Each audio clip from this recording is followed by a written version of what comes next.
BJP senior నేత హర్యానా మాజీ governor Bandaru దత్తాత్రేయను ఉపరాష్ట్రపతిని చేయాలని సీఎం రేవంత్ రెడ్డి డిమాండ్ చేయడం సంతోషకరమని బీజేపీ రాష్ట్ర అధ్యక్షుడు ఎన్ రామచంద్రరావు అన్నారు.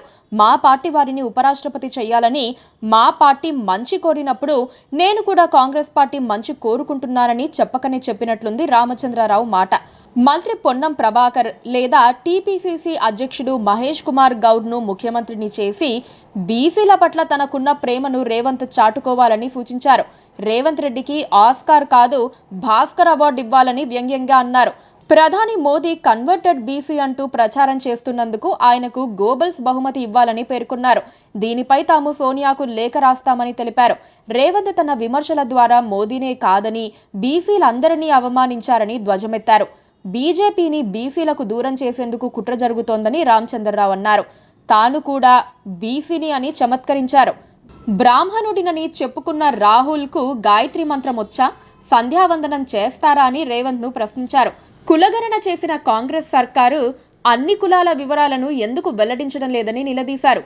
శుక్రవారం ఇక్కడి బీజేపీ రాష్ట్ర కార్యాలయంలో రామచంద్రరావు మీడియాతో ఇష్టాగోష్ఠిగా మాట్లాడారు. కేంద్ర మంత్రి బండి సంజయ్, మల్కాజ్గిరి ఎంపీ ఈటల రాజేందర్ మధ్య తలెత్తిన వివాదం సమసిపోతుందని చెప్పారు.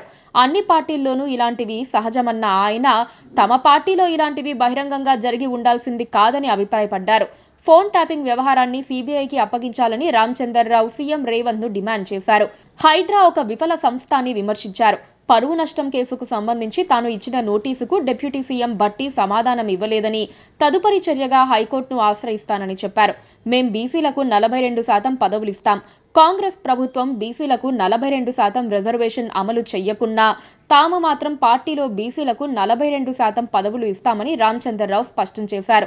బీసీలకు 42% రిజర్వేషన్ల అమలుపై ప్రత్యేక అసెంబ్లీ సమావేశాలు నిర్వహించాలని డిమాండ్ చేశారు.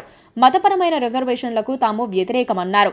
కేవలం బీసీలకే 42% రిజర్వేషన్లు అమలు చేస్తే ప్రభుత్వానికి మద్దతిస్తామని చెప్పారు. వచ్చే ఎన్నికల్లో తాను పోటీ చేయబోనని రామచంద్రరావు ప్రకటించారు.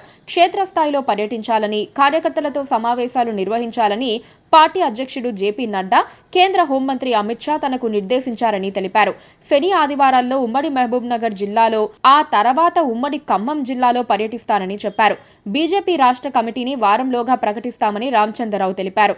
తనతో కలిపి 20 మంది సభ్యులు ఉంటారన్నారు. ఈ కమిటీలో మహిళలకు 33% రిజర్వేషన్ అమలు చేస్తామన్నారు. కాగా రాష్ట్రంలో జరిగే ఏ ఎన్నికలోనైనా బీజేపీ ఒంటరిగానే పోటీ చేస్తుందని రామచంద్రరావు ప్రకటించారు. ఏ పార్టీతోనూ పొత్తు ఉండబోదని స్పష్టం చేశారు.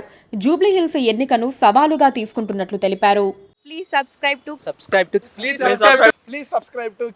subscribe to KTV Telugu.